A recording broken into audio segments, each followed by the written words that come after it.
Hello बच्चों, मैं Sandeep Tiwari science studies centre channel पर आपका फिर से वेलकम करता हूं।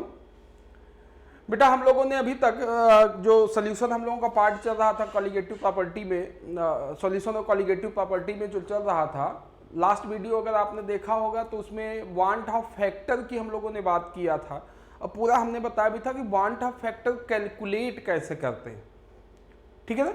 और अभी तक जो हम लोगों ने पीछे पढ़ा था वो हमारी नॉर्मल कॉलिगेटिव प्रॉपर्टी थी और उस नॉर्मल कॉलिगेटिव प्रॉपर्टी में जब हम वांट ऑफ फैक्टर को इंक्लूड कर देते हैं तो वही वांट ऑफ फैक्टर इंक्लूड करने के बाद नॉर्मल कॉलिगेटिव प्रॉपर्टी किस में कन्वर्ट हो जाती थी? एबनॉर्मल में, ठीक है ना। फिर से मैं उस बात को रिपीट कर रहा हूं कि दो टाइप के सॉल्यूट थे, इलेक्ट्रोलिटिक और नॉन इलेक्ट्रोलिटिक। इलेक्ट्रोलिटिक सॉल्यूट के केस में दो बात हम लोगों ने किया था कि वांट ऑफ फैक्टर की वैल्यू या तो एक से ज्यादा होगी या एक से कम होगी। कब ज्यादा हो रही थी? अगर सॉल्यूट हमारा डिसोसिएट हो रहा था तो वांट ऑफ फैक्टर की वैल्यू एक से ज्यादा आ रही थी, और अगर सॉल्यूट हमारा एसोसिएट हो रहा था तो वांट ऑफ फैक्टर की वैल्यू एक से कम आ रही थी। लेकिन नॉन इलेक्ट्रोलिटिक सॉल्यूट की अगर बात करें तो नॉन इलेक्ट्रोलिटिक सॉल्यूट के केस में क्या हो रहा था कि वांट ऑफ फैक्टर की वैल्यू हमेशा 1 लेते हैं, क्योंकि डिग्री ऑफ डिसोसिएशन या डिग्री ऑफ एसोसिएशन जो अल्फा और बीटा आपको दिखाया था उसकी वैल्यू हमेशा क्या होती वहां पर? 0। तो ओवरऑल कैलकुलेशन करने पर आई की वैल्यू क्या आ जाएगी? 1 हो जाएगी। 1 प्लस था ना, तो आई की वैल्यू क्या आ जाती थी? 1 आ जाती थी। इतनी बात हमने किया था।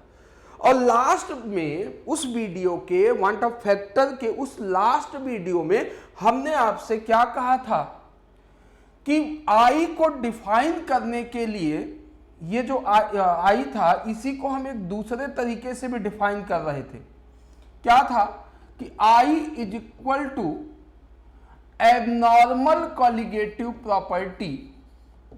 आई is equal to abnormal colligative property divided by क्या? Normal colligative property. Abnormal upon normal. और इसी एबनॉर्मल को ही हम लोग क्या बोल देते थे? Observe colligative property. किसी किसी बुक में लिखा भी होता है, ऑब्जर्व्ड सीपी लिखा होता है, और इसको हम लोग क्या बोल देते थे? थ्योरेटिकल। बताया था आपको ना। तो ये हमारा कौन सा था? थ्योरेटिकल था, थ्योरेटिकल सीपी था। तो अगर कभी कभी क्वेश्चन में ऐसे दे देता है कि यार एबनॉर्मल कॉलिगेटिव प्रॉपर्टी या ऑब्जर्व्ड कॉलिगेटिव प्रॉपर्टी इतना है, नॉर्मल या थ्योरेटिकल आपको दिया रहेगा और आपसे कहेगा आई कैलकुलेट कर दो, या उसी में और चीजें क्या बढ़ा देता, आई का कैलकुलेट करा करके ये दिया होगा ये दिया होगा, आई कैलकुलेट आपने मान लो कर दिया, तो उसके बाद आपसे ये पूछ देता है कि ये बताओ वो जो सॉल्यूट है, सॉल्यूशन में जो सॉल्यूट प्रेजेंट है उसका एसोसिएशन हो रहा है या डिसोसिएशन हो रहा है? तो क्या बात, अगर आई ज्यादा है एक से, अब आई ज्यादा कब होगा? जब एबनॉर्मल ज्यादा होगा। आई अगर ज्यादा है इसका मतलब क्या? सॉल्यूट डिसोसिएट हो रहा होगा, और अगर आई कम हुआ तो सॉल्यूट हमारा क्या हो रहा था? एसोसिएट हो रहा था, ठीक है ना। और एक बात और उसमें बहुत इंपॉर्टेंट होता है, मैंने आपसे फोर्सफुली ये बात बोला था कि अगर अल्फा की वैल्यू क्वेश्चन में दिया है, अल्फा 80%, अल्फा 60%, इस टाइप का अगर बोल दिया है तो ये आपको मानना ही मानना है कि जो सॉल्यूट है वो वीक इलेक्ट्रोलाइट है, और वीक इलेक्ट्रोलाइट का मतलब क्या था कि जो 100% डिसोसिएट नहीं हो रहा था, ठीक है। अब इसी फार्मूले को अगर हम लोग चेंज करें तो हम क्या बोल सकते हैं? Abnormal colligative property is equal to i into normal colligative property. I into क्या? Normal colligative property. तो ये हमारा क्या हुआ? Normal colligative property. इसका मतलब क्या हुआ कि अगर हमको कभी भी किसी नॉर्मल कॉलिगेटिव प्रॉपर्टी को एबनॉर्मल में कन्वर्ट करना है तो उसके आई से उसको मल्टीप्लाई कर दो।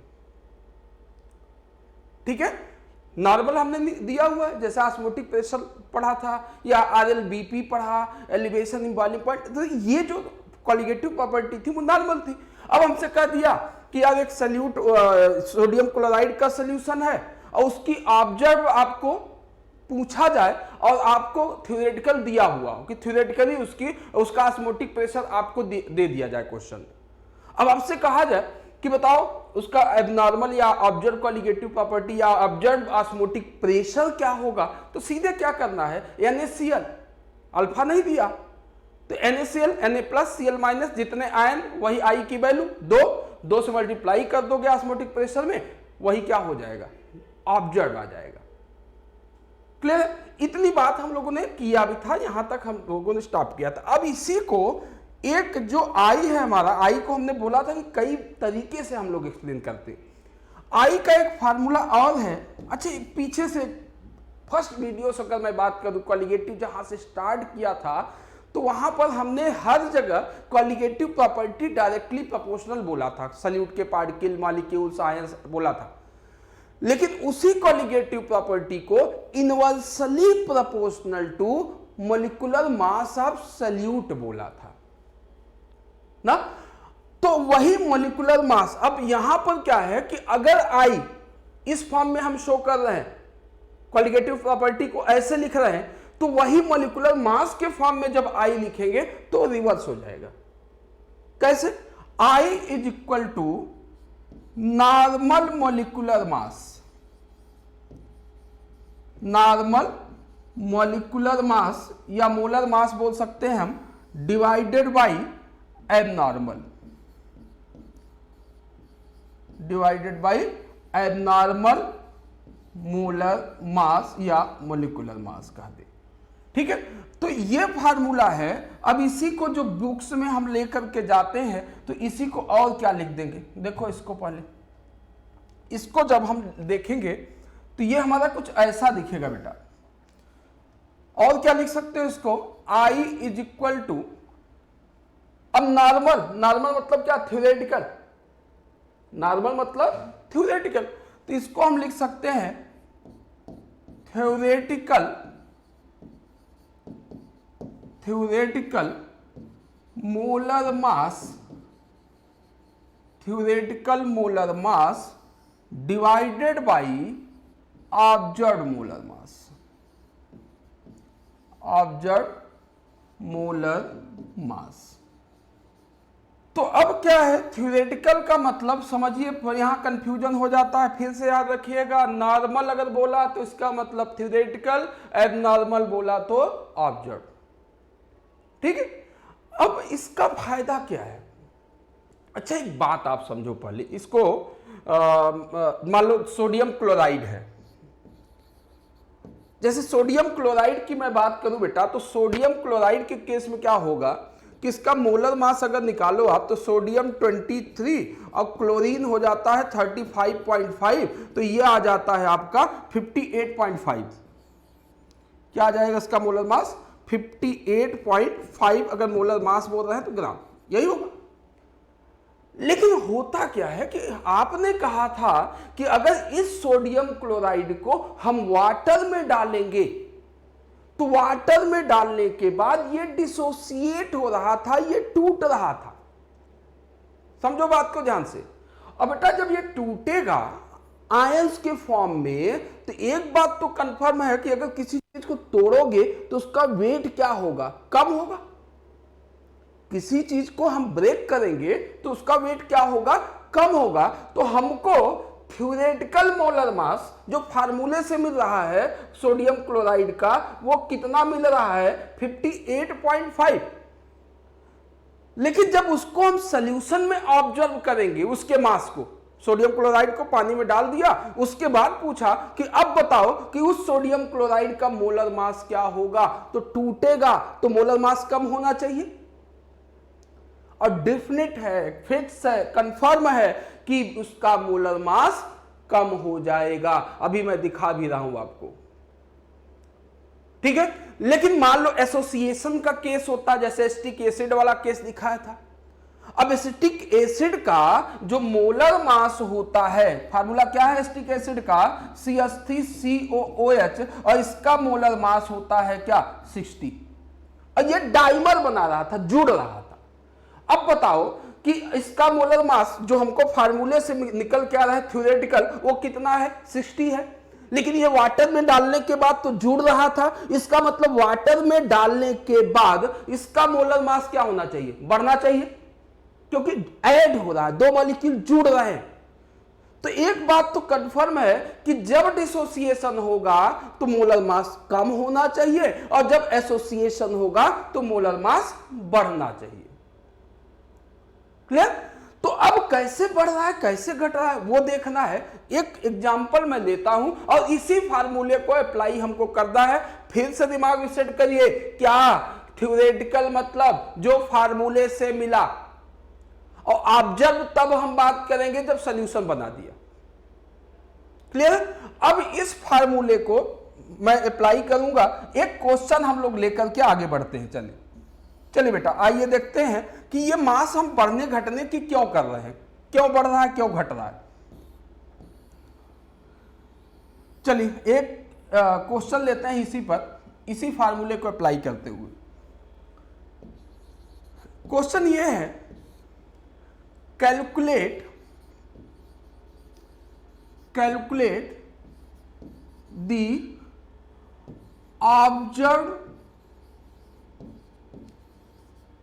Molar mass of acetic acid ही लेते हैं अभी, एसिटिक एसिड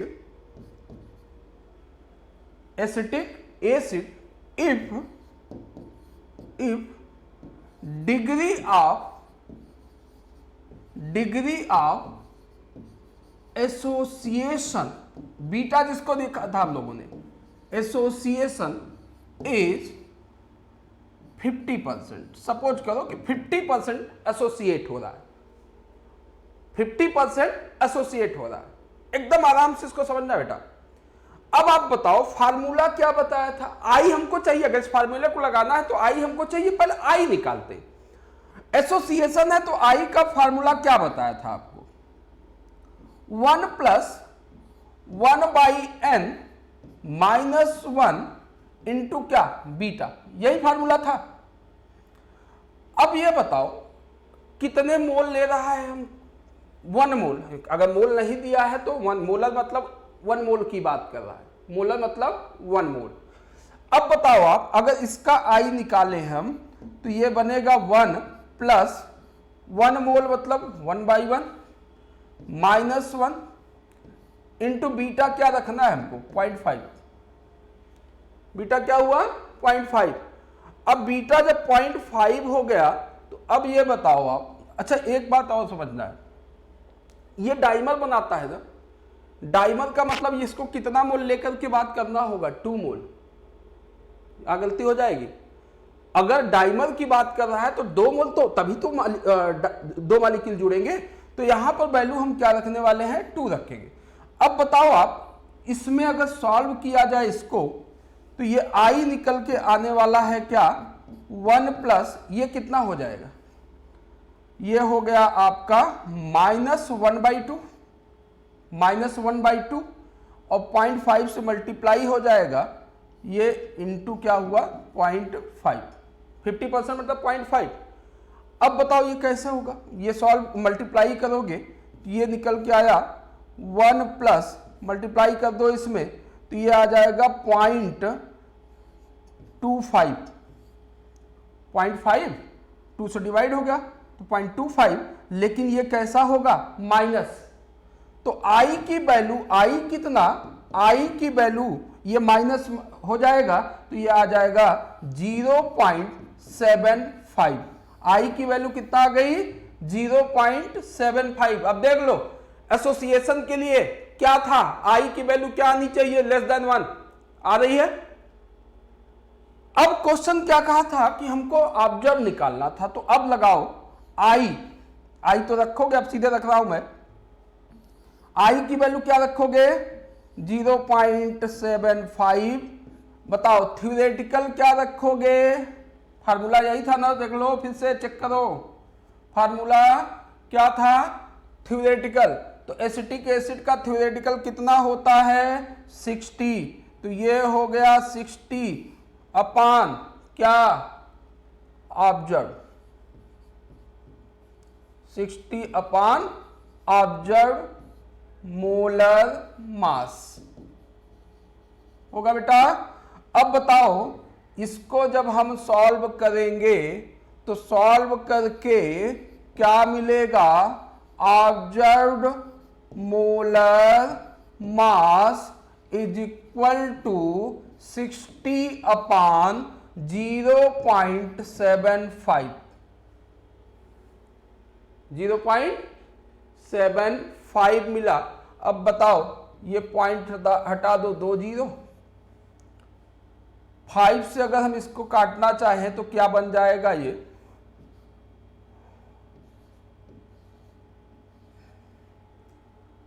अपान 25, 25 से काट दें, 25 से काटोगे तो ये हो जाएगा 4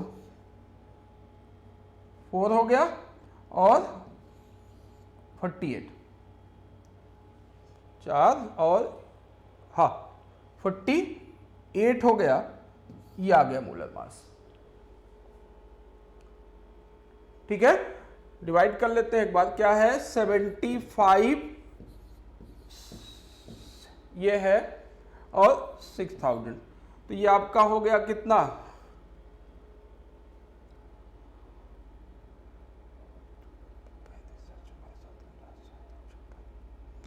8 5 जा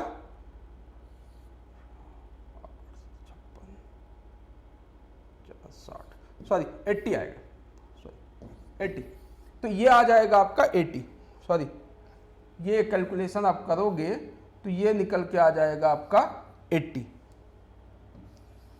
कितना आ गया 80। अब आप देखो मोलर मास बढ़ा कि नहीं बढ़ा, मोलर मास क्या हो रहा है बेटा, बढ़ रहा है। एसोसिएशन के केस में यही तो बोला कि मोलर मास इंक्रीज करेगा, इंक्रीज कर रहा है, था कितना 60, लेकिन वाटर में डालने के बाद आई कम हुआ, आई कम था उसका एसोसिएशन, लेकिन उसका मोलर मास बढ़ गया, क्यों, क्योंकि मॉलिक्यूल जुड़ रहे थे। क्लियर बात। यही चीज अगर मैं लेकर के चलता किसमें, डिसोसिएशन वाले केस में, एक डिसोसिएशन का भी केस हम लोग देख लेते हैं थोड़ा सा। अगर यही बात मैं डिसोसिएशन के लिए करना चाहूं तो देखो उसमें क्या बनना है, देखो एक एग्जांपल और देखते हैं, calculate the observe molar mass of NaCl if degree of dissociation is, मान लो हम कितना ले लें, चलो 100% ले लेते, 100% मतलब 100% टूट गया, पूरा टूट गया, पूरा टूट गया। ठीक है, अब अगर बात किया बेटा, फिर आई पहले निकालना, आई निकाल लो। आई का फार्मूला डिसोसिएशन के लिए क्या बताया था, 1 plus n minus 1 into alpha. अब बताओ 1 प्लस NaCl जब टूटेगा तो NaCl आपसे n क्या था, नंबर ऑफ आयंस, NaCl टूटेगा तो क्या देगा, Na plus and Cl minus, number of ions क्या 2, n की वैल्यू 2 हुई, तो ये हुआ 2 माइनस 1, अल्फा क्या रखोगे आप 1, 100% मतलब अल्फा 1, तो ये क्या हुआ 1 हो गया पूरा, और 1 हुआ 1 प्लस 1 नंबर ऑफ आयंस, बता भी था जितने आयंस बनेंगे वही आई होगा, 2 हो गया है, निकाल भी सकते हैं, वैसे भी याद रखना था। अब आई हमारा अगर 2 हो गया, रख दो अब फार्मूले में थोड़ा सा बेटा इसको, तो सोडियम क्लोराइड का जो मोलर मास होता है वो 58.5 ही होता है। फार्मूले में अगर रखें हम तो वांट ऑफ फैक्टर क्या 2,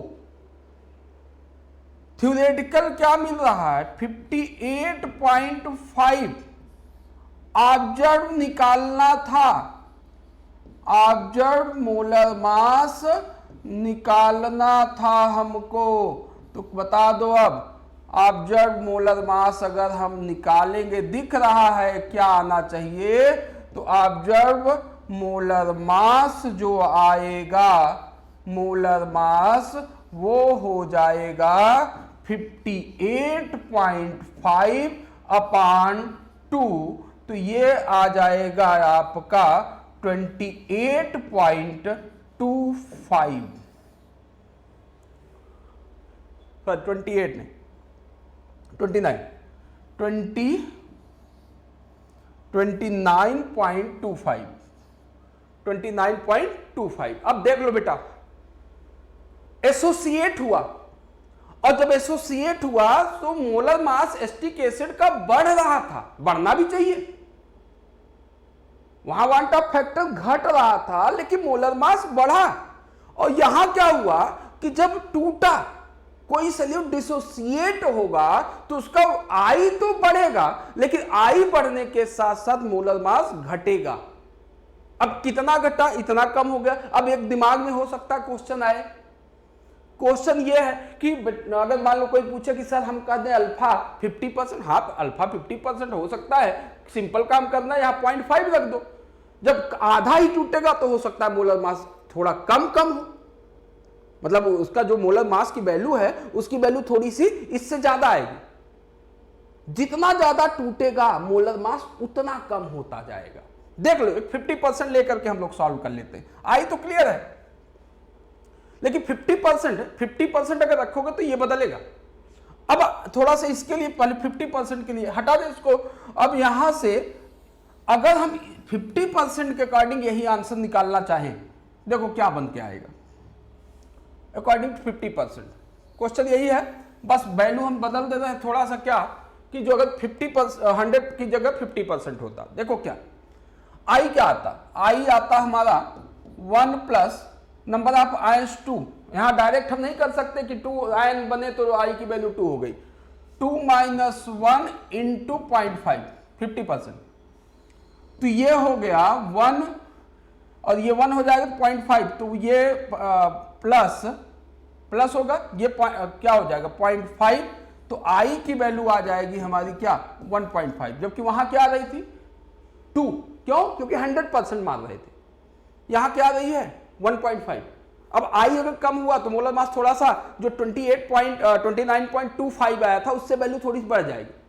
कैसे, अब आई अगर निकालोगे तो आई का सीधे सीधे रख रहा हूं मैं, तो ये रखो कितना 1.5, थ्योरेटिकल कितना था हमारा 58.5 अपॉन ऑब्जर्व मोलर मास। अब देख लो आप थोड़ी सी वैल्यू क्या होगी, बढ़ सकती है, बढ़ जाएगी, सकती क्या बढ़ेगी। आ जाओ, तो इसका अगर ऑब्जर्व निकाला जाए, ऑब्जर्व मोलर मास NaCl का, तो 58.5 डिवाइडेड बाई 1.5।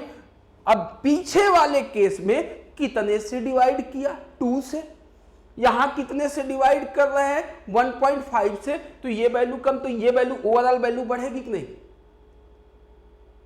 क्लियर बात। तो जितना ज्यादा, अब ऐसे दिमाग में सेट करिए बेटा, जितना ज्यादा डिसोसिएशन होगा मोलर मास उतना ही कम होता जाएगा। अगर यही 50% से हटा करके 80% ले लेते तो मोलर मास थोड़ा सा और बढ़ जाता, क्यों, क्योंकि आई की वैल्यू कम होती जाए। क्लियर है। अगर हमने कहा कि 10%, अब 10% तो मोलर मास और क्या हो जाएगा, मोलर मास और बढ़ेगा। लेकिन अगर यही एसोसिएशन वाला केस होगा तो मोलर मास आई तो घटेगा लेकिन मोलर मास वहां बढ़ेगा। और यहां पर हम बढ़ने की बात जो बोल रहे हैं वो 58.5 के रिस्पेक्ट में बढ़ने घटने की बात बोल रहे हैं। जैसे जैसे अल्फा बढ़ेगा, अगर अल्फा बढ़ेगा, इस केस में डिसोसिएशन के केस में एकदम क्लियर करिए, अगर डिसोसिएशन के केस में अल्फा बढ़ेगा, कनेक्ट करिए, डिसोसिएशन के केस में अगर अल्फा बढ़ेगा तो आई की वैल्यू कम होगी। आई जितना कम होगा मोलर मास की वैल्यू उतनी ही बढ़ती जाएगी, लेकिन किसके रिस्पेक्ट में बढ़ेगी? थ्योरेटिकल के रिस्पेक्ट में। क्लियर बात? इस टाइप के क्वेश्चन बेटा आप चले जाओ, चाहे आप बोर्ड के एग्जाम में चले जाओ, आप नीट में चले जाओ, आप जेई में चले जाओ, कॉम्पिटिटिव एग्जाम्स में यहां से क्वेश्चन बहुत पूछता है ऑब्जर्व और थ्योरेटिकल से, क्योंकि वहां इन्वॉल्व क्या करा रहा है? आई हम नहीं समझ पाते, कहा कि 50% या 20%, 80%, तो वहां पर इन्वॉल्व भी नहीं कर सकते। ठीक है, तो ये हमारा हुआ वांट ऑफ फैक्टर का जितना हो था आपके जितना पढ़ना है, इससे ज्यादा आपको वांट ऑफ फैक्टर में नहीं पढ़ना है। ठीक है, अब इसके बाद सिंपल सी बात करना क्या है, जितनी भी कॉलिगेटिव प्रॉपर्टी थी, एक लास्ट वीडियो बना आपको मिलेगा इस पर, और इस कॉलिगेटिव प्रॉपर्टी से एक लास्ट वीडियो और बनाएंगे। ठीक है, पूरा उसमें हम पूरी कॉलिगेटिव प्रॉपर्टी को पूरा कंसाइज करेंगे। उसके बाद हम लोग बात करेंगे आइडियल और नॉन आइडियल सॉल्यूशन की, और उसी पर हम उसी के आगे कंटिन्यू करेंगे। एक बड़ा इंपॉर्टेंट लॉ आता है आपका Henry law, solubility of gases in liquid.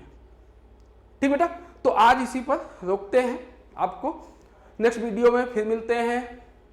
Thank you.